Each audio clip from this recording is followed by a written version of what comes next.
My name is Yogesh Arora. आज हम पढ़ेंगे वृत्तीय गति का दूसरा पार्ट, मतलब एक तरह से वृत्तीय गति का फर्स्ट पार्ट पढ़ेंगे।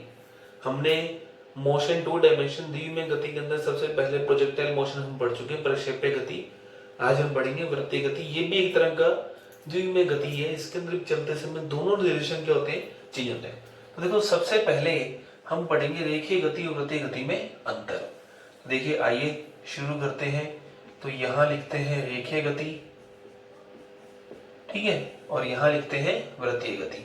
ठीक, अच्छा, रेखीय गति क्या होता है, सुने। रेखीय गति वो गति है जिसमें रेखा के अनुदिश चले, सरल रेखा की। वृत्तीय गति इसमें एक वृत्त के परिधि के अनुरूप चले। तो देखो, सबसे पहले रेखीय गति के अंदर हमने पढ़ा था क्या, रेखीय विस्थापन। और रेखीय विस्थापन हमने क्या पढ़ा था, एक्स या एस। दोनों में रिलेशन क्या पढ़ा था हमने, दोनों में मतलब यूनिट क्या पढ़ दी, मीटर पढ़ दी। ठीक, अच्छा, वृत्तीय गति क्या होगा यहाँ पे, तो यहाँ सबसे पहले आएगा कोणीय विस्थापन, जिसे लिखते किससे, थीटा से। क्या मतलब है कोणीय विस्थापन का, तो देखिए, मान लीजिए कि रेडियस आर है और एक पार्टिकल यहां से चला, चलते चलते चलते चलते मान लो यहां से यहां तक चला, तो ये तो होगी वृत्तीय गति। मान लो यहां से यहां तक चला टी समय में, तो टी समय में यहां से यहां तक चलो, तो ये जो रेडियस पर या केंद्र पर जो कोण बनाया, उस कोण को हम क्या कहेंगे, कोणीय विस्थापन कहेंगे। अब इन दोनों में रिलेशन क्या है, तो दोनों में संबंध, दोनों में रिलेशन। देखो, दोनों में रिलेशन क्या है, सुने। देखो, ये माना क्या है, ये है रेखीय विस्थापन, कितना, x, ठीक है। ये होगी त्रिज्या r, ठीक, अच्छा। तो कोण बराबर क्या होता है, चाप बटे त्रिज्या। चाप कितना हो गया बेटा, x का, त्रिज्या कितनी होगी बेटा, r की। फिर से कोण बराबर चाप बटे त्रिज्या, थीटा बराबर x बटे r। तो x बराबर क्या हो गया बेटा, थीटा इंटू r, ठीक है। x बराबर क्या हो गया, थीटा इंटू r।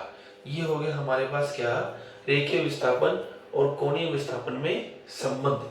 चलिए नेक्स्ट देखिए क्या आता है दोनों के अंदर। दूसरा पॉइंट क्या आता है, दूसरा पॉइंट आता है आपके पास, अच्छा, मात्रक क्या है इसका, मात्रक है रेडियन, ठीक है। फिर आता था हमारे पास क्या, रेखीय वेग, v बराबर क्या था, dx बटा dt, विस्थापन में परिवर्तन की दर। यहां क्या आएगा, कोणीय वेग, और कोणीय वेग क्या होगा बेटा, ओमेगा। क्या होगा formula, D theta upon dt, ठीक है।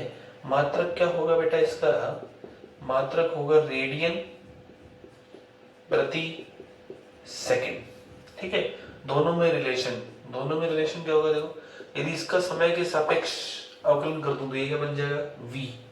इसका कर दूं तो क्या बन जाएगा, ओमेगा। तो v बराबर क्या हो गया, ओमेगा r। r क्या है, वृत्त की त्रिज्या, जिस वृत्तीय पथ पर ये चल रहा है, ठीक है। तो ओमेगा बराबर क्या होगा, डी थीटा बटे dt। ओमेगा बोलते हैं इसको, ध्यान रखिए, w मत बोलना, ओमेगा, ठीक है। अच्छा, वेक्टर रूप में, सदिश रूप में, v बराबर ओमेगा क्रॉस r।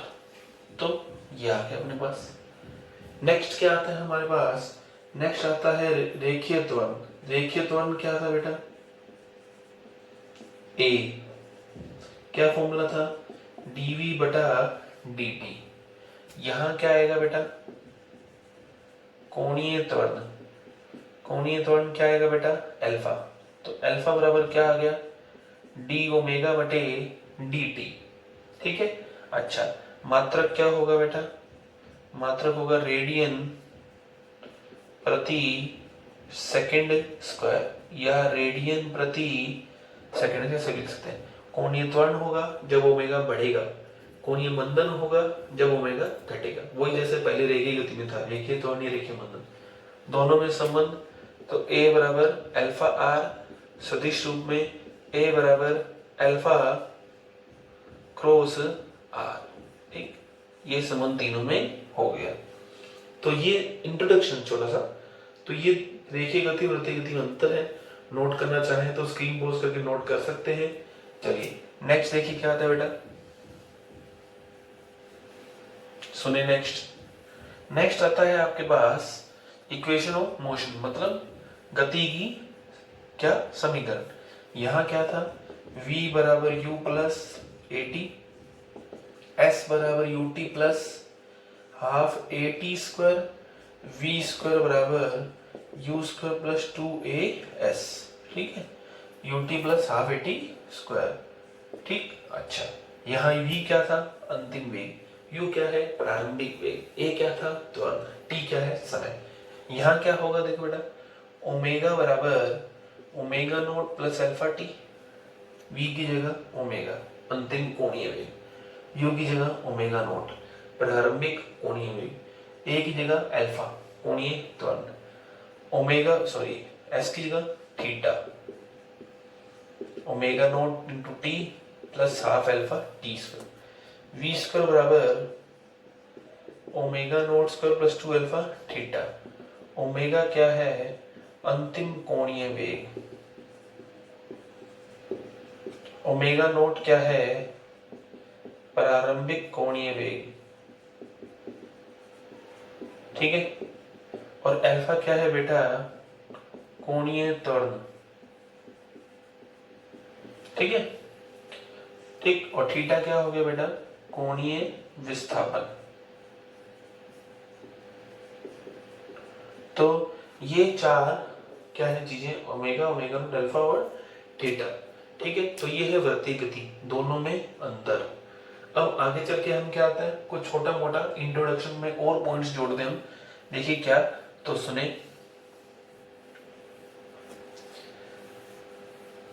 देखिए कि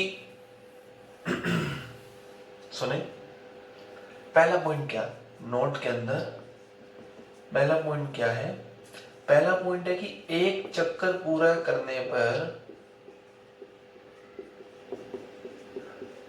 कोणीय विस्थापन शून्य नहीं होता है। या तो आपको रेखीय विस्थापन था कि यदि हम उसी जगह पर वापस आ जाएं तो कोणीय रेखीय विस्थापन जीरो, जैसे मान लो मैं यहाँ से चला और चल के यहीं आ गया, तो ऐसे में रेखीय विस्थापन जीरो होता, लेकिन यहाँ कोणीय विस्थापन जीरो नहीं होगा। तो कोणीय विस्थापन शून्य नहीं होता है, कितना होता है, यह 2 पाई होगा, तथा n चक्कर के लिए यदि n चक्कर हो तो n चक्कर के लिए बेटा ये होगा 2n पाई। ठीक है, एक चक्कर ये पूरा करेगा तो आएगा 2 पाई, और n चक्कर पूरा करेगा तो क्या आएगा, n चक्कर के लिए आएगा 2n पाई, लेकिन जीरो नहीं होगा। दूसरा पॉइंट, कोणीय वेग या कोणीय त्वरण एक अक्षीय सदिश राशि है, एक अक्षीय सदिश राशि है। अक्षीय सदिश मतलब इनकी दिशा अक्ष के अंदिश दी जाती है।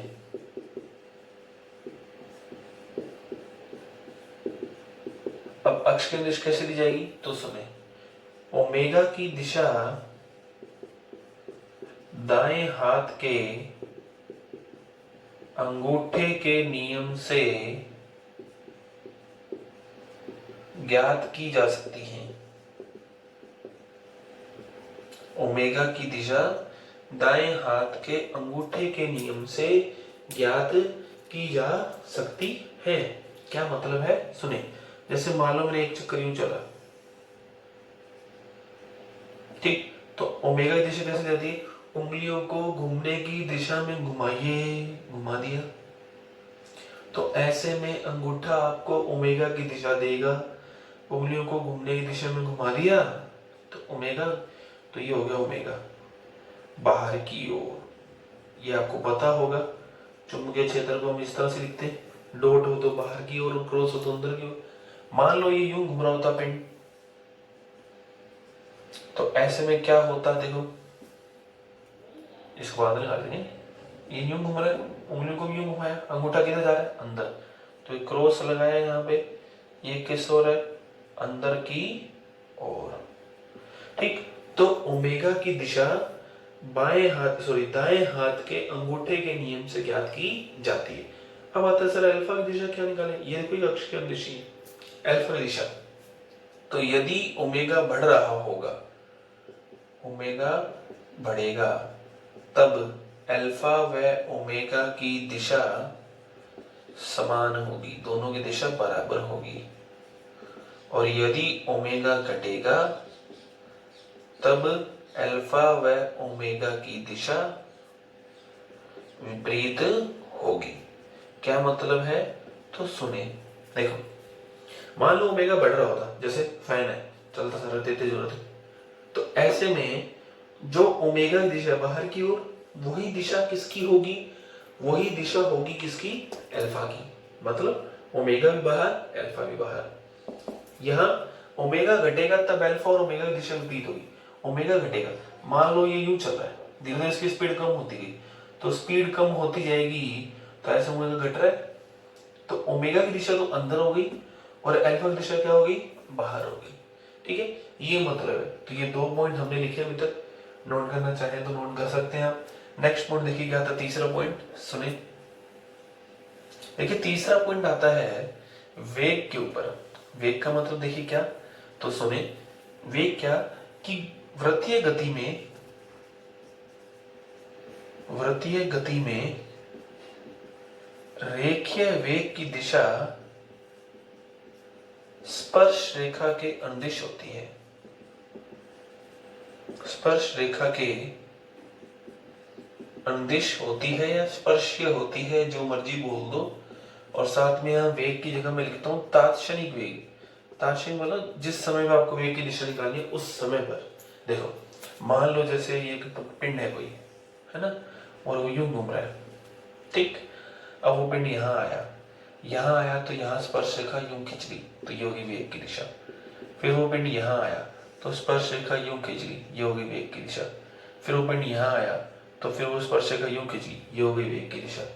फिर वो पिंड यहाँ आया तो स्पर्श रेखा यूं खिंच ली, ये होगी वेग की दिशा। फिर वो पिंड यहाँ आया तो स्पर्श रेखा यूं खिंच ली, ये होगी वेग की दिशा। ठीक है, तो इस तरह से क्या कर सकते हैं अपन, वेग की दिशा निकाल सकते हैं। फिर देखो v1 यहाँ आया, इधर यहाँ आया, इधर यहाँ आया, इधर, तो स्पर्श रेखा के अनुदिश होती है। ताशी मतलब इश्चम निकालना था, तो इश्चम की ये दिशा। इसके वजह क्वेश्चन आया कि यदि अचानक से धागा टूट जाए, अपने घुमा रहे उसको, तो पिंड किधर जाएगा, जहां टूटेगा उस, जैसे ही मान लो यहाँ टूट तो यूं चला जाएगा। आगे चल के अपने नेक्स्ट वीडियो के अंदर और चर्चा में डिस्कस करेंगे, लेकिन वेग की दिशा जो है इस होगी। एक और क्वेश्चन पूछ ले कि वेग की दिशा और त्रिज्या में कितने डिग्री का कोण है, तो आंसर है 90 डिग्री। क्यों, क्योंकि स्पर्श रेखा और त्रिज्या किसी बिंदु पर वृत्तीय गति में या वृत्त में हमेशा क्या होती है, लंबवत होती है। तो ये हो गया अपना कौन सा पॉइंट, तीसरा पॉइंट। नेक्स्ट क्या आता है पॉइंट, देखिए नेक्स्ट पॉइंट आता है आपके पास क्या, तो सुने,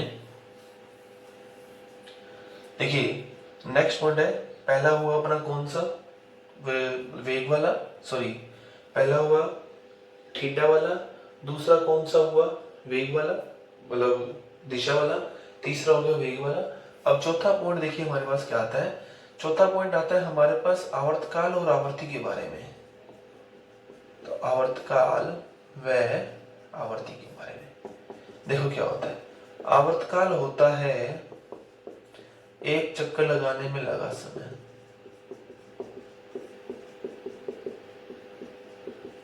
एक चक्कर लगाने में लगा समय। ठीक है, आवर्तकाल होता है एक चक्कर लगाने में लगा समय। क्या मतलब है, जैसे घड़ी की मिनट की सुई है तो उसको 1 मिनट कितना समय लगता है, मतलब सॉरी मिनट की सुई है तो कितने, एक चक्कर कितने करती है, तो एक चक्कर के अंदर 60 मिनट के अंदर अपने एक चक्कर पूरा कर दी। सेकंड की सुई 60 सेकंड के अंदर, तो अब मुझे सेकंड की सुई का आवर्तकाल कितना है, 60 सेकंड। ठीक है, ये मतलब होता है। तो आवर्तकाल क्या, एक चक्कर लगाने में लगा समय हो गया। ठीक भैया, बढ़िया। किससे लिखेंगे, टी से। समय है तो मात्रक क्या होगा इसका, सेकंड होगा। फिर क्या आती है अपने पास, आवर्ती। आवर्ती क्या होती है बेटा, देखो आवर्ती होती है चक्कर या प्रति सेकंड लगाए गए चक्कर की संख्या। प्रति सेकंड लगाए गए चक्कर की संख्या। तो आवर्ती क्या हो गई एफ, एफ बराबर क्या हो गया 1/t। दोनों में ये संबंध होता है। अच्छा, आवर्ती का मात्रक क्या होता है? आवर्ती का मात्रक होता है, एक तो होता है चक्कर प्रति सेकंड, पहला। दूसरा क्या हो सकता है? दूसरा हो सकता है साइकिल पर सेकंड, ये भी आपको इंग्लिश में कई वाले का मिल जाएगा। तीसरा क्या हो सकता है? हर्ट्ज, ये इस चैप्टर में काम नहीं आएगा, आगे चले काम आएगा। चौथा क्या होता है? आरपीएस, मतलब चक्कर प्रति सेकंड। आरपीएम भी हो सकता है, रोटेशन पर मिनट भी हो सकता है, ये रोटेशन पर सेकंड है। आरपीएम भी हो सकता है, ठीक है, चक्कर प्रति मिनट। लेकिन हम सारी कैलकुलेशन में समय किस में रखते हैं? सेकंड में। तो ऐसे में आपको आरपीएम को आरपीएस में बदलना आना चाहिए। तो ये अपने 4 पॉइंट हो गए, हमने छोटी मोटी चर्चा करी। अब इसके ऊपर न्यूमेरिकल कैसे आते हैं देखो, ठीक है, इरेज कर दूं। चलिए देखिए क्या आता है नेक्स्ट। बोला गया कि पृथ्वी का कोणीय वेग क्या होगा। मान लो इतना ही बोल दे बस, एकदम आसान सा क्वेश्चन। पृथ्वी का पूछ रहे, घड़ी की मिनट की सुई का पूछ रहे, घंटे की सुई का पूछ रहे, किसी को पूछ रहे। तो देखो पृथ्वी अपने अक्ष पर यूं चक्कर लगा रही है ना, पृथ्वी अपने अक्ष पर यूं चक्कर लगा रही है। तो एक चक्कर में चलेगी कितना? वो 2 पाई। अच्छा, एक चक्कर कितना चलेगी? 2 पाई चलेगी, बढ़िया। तो देखो बेटा, ओमेगा बराबर एक चक्कर कितना चलेगी? 2 पाई, है ना। ओमेगा का सूत्र क्या था? ओमेगा की परिभाषा के हिसाब से था डी थीटा बटे डी। तो एक चक्कर कितना चलेगा? कोई भी पिंड परिवर्तन यदि कर रहा है तो वो 2 पाई करेगा। और एक चक्कर में समय कितना लगेगा? t। तो 2 पाई बटा t, और 1/t क्या होता है? f। तो ओमेगा बराबर 2 पाई बटा t या 2 पाई f। ये आपको ध्यान रखना है, आगे चल के एक दो न्यूमेरिकल में काम भी आएगा। तो ओमेगा बराबर हो गया 2 पाई बटा t या 2 पाई f हो गया। चलिए बढ़िया। अच्छा, पृथ्वी का कोणीय वेग निकालना है, ठीक है। तो पृथ्वी का कोणीय 2 पाई बराबर, पृथ्वी को अपना एक चक्कर पूरा करने में कितना समय लगता है? यूं चक्कर करने में, एक होता है सूर्य के चारों ओर, वो 365 दिन, लेकिन यूं करने में कितना लगता है? 365 दिन, सॉरी 24 घंटे। यदि यूं घूम रही है अपने ही अक्ष पर कुछ इस प्रकार से, ठीक है, जिससे दिन रात बनता है, तो 24 घंटे। लेकिन अपने किस में लिखते हैं? हमेशा सेकंड में। तो एक घंटे में कितने, मतलब एक दिन में कितने सेकंड होते हैं? 86400। ये लो जी। मैं कहता घड़ी के मिनट की सुई का निकालो, लो जी, मिनट की सुई का आवर्तकाल कितना है? मिनट की सुई 60 मिनट के अंदर घूमते हैं, घंटे की सुई 12 घंटे के अंदर, सेकंड की सुई 60 सेकंड घूमते हैं। उसी हिसाब से लिखते चले जाते हैं, ठीक है। तो ये मतलब होता है ओमेगा 2/86,400। चलिए नेक्स्ट क्वेश्चन देखिए क्या 18वां। ये बोला गया कि एक फैन 20 चक्कर प्रति सेकंड से चल रहा है। एक फैन 20 चक्कर प्रति सेकंड से वृत्तीय गति कर रहा है या चल रहा है, जो भी आपको पता ही, घूम रहा है, घूम रहा है। स्विच बंद करने पर, स्विच ऑफ करने पर यह 2 मिनट में रुक जाता है। तब ज्ञात करो। क्या ज्ञात करना है? तो देखिए ज्ञात करना है एक तो कोणीय मंदन, तब ज्ञात करें पहला कोणीय मंदन, और दूसरा रुकने से पूर्व लगाए गए चक्कर की संख्या। रुकने से पूर्व लगाए गए चक्कर की संख्या, ये दोनों हमें निकालने हैं। तो देखिए कैसे निकालेंगे, सुने देखो। सबसे पहले निकालते हैं कोणीय मंदन। कोणीय मंदन कैसे निकालेंगे? तो देखो बेटा v बराबर क्या होता है, चलो पहले शुरुआत करते हैं। देखो रुक गया तो ओमेगा कितना हो गया? अंतिम कोणीय वेग कितना हो गया? 0। ये देखो रुक रहा है। प्रारंभिक कोणीय वेग ओमेगा नॉट। अब ये है क्या? ये आवर्ती है, क्योंकि चक्कर प्रति सेकंड कौन होता है? आवर्ती होती है। तो 20 चक्कर प्रति सेकंड क्या है? आवर्ती है। आवर्ती है तो ओमेगा बराबर क्या आ गया? 2 पाई एफ, ओमेगा बराबर 2 पाई एफ कितना दिया गया है 20, कितना आ गया 40 पाई। ये प्रति सेकंड में दे रखा था, आरपीएस भी लिख सकता था, आरपीएम लिखता तो मैं इस मिनट को किसे बदलता, सेकंड में बदलता, तो ये आ गया ओमेगा। अच्छा जी, अब ओमेगा बराबर क्या था, omega naught plus alpha T. अच्छा मंदन हो रहा है क्यों, क्योंकि स्पीड कम हो रही है, तो यहाँ माइनस लगा लो वरना अल्फा माइनस आ जाएगा। वो माइनस क्या बताता है कि कम हो रहा है, तो ओमेगा बराबर 0, ओमेगा नॉट कितना है बेटा 40 पाई, ओमेगा नॉट कितना है 40 pi minus alpha into T कितना है बेटा 2 मिनट, 2 मिनट मतलब 120 सेकंड, यहाँ लिख देता हूँ, टी है 2 मिनट मतलब कितना है 120 सेकंड, तो टी रख देंगे 120, तो अल्फा बराबर कितना आ जाएगा 40 pi upon 120 pi by 3 radian प्रति सेकंड स्क्वायर, तो ये हो गया इसका कोणीय मंदन। ठीक है, चलिए नेक्स्ट क्या था, रुकने से पूर्व लगाए गए चक्कर की संख्या। तो देखो बेटा ओमेगा नोट, थर्ड इक्वेशन याद है आपको, हमारे पास अब अल्फा भी है, ओमेगा नोट भी है, ओमेगा भी है, टी भी है। ठीक, तो हम कोई सी इक्वेशन यूज कर सकते हैं, हमें क्या निकालना है कोणीय विस्थापन निकालना है। तो थर्ड इक्वेशन यूज करता हूँ, ओमेगा स्क्वायर बराबर omega naught square plus 2 alpha theta, v square बराबर वी स्क्वायर प्लस 2s।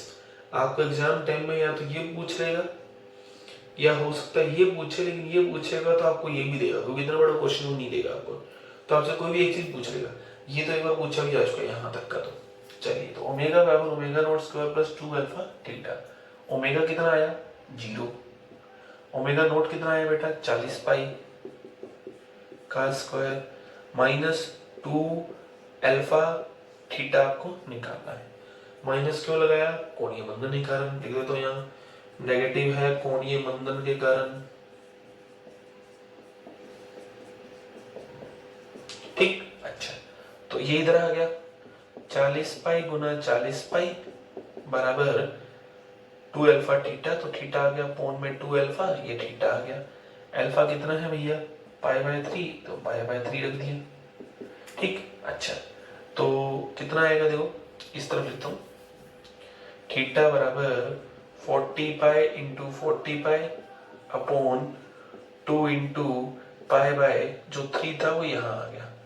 ठीक, पाई से पाई कैंसिल, 2 से 20 10 कैंसिल, 2 इंटू 4 8, 8 इंटू 3 2400, तो थीटा कितना आ गया बेटा 2400 पाई।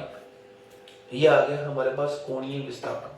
थीटा अपना क्या है यहाँ, थीटा है कोणीय विस्थापन। ठीक है, अच्छा नोट करना चाहो तो कर सकते हो आप।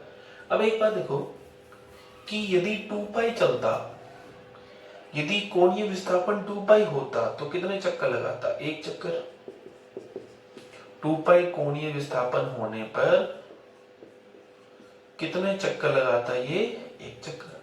तो एक में कितना लगाएगा 1 बटा 2 पाई, यहां कितना हो रहा है 2400 पाई कोणीय विस्थापन पर, 2400 पाई कोणीय विस्थापन पर कितने चक्कर लगाएगा बेटा, तो वो लगाएगा 2400 पाई बटे 2 पाई, पाई ने पाई को मार दिया, कितने चक्कर आएंगे 1200 चक्कर। तो ये आंसर आपके पास आएगा। तो 1200 चक्कर वो लगाएगा कब, बंद होने से पूर्व। तो आज के वीडियो में इतना ही। ठीक है, अभी हमने वृत्तीय गति का जस्ट इंट्रोडक्शन पढ़ा है। आगे के वीडियोस के अंदर हम पढ़ेंगे एक समान वृत्तीय गति और कुछ और छोटे मोटे न्यूमेरिकल इस पे और एक समान वृत्तीय गति दोनों पढ़ेंगे। तब तक के लिए आप पढ़ते रहिए। All the best, have a nice day.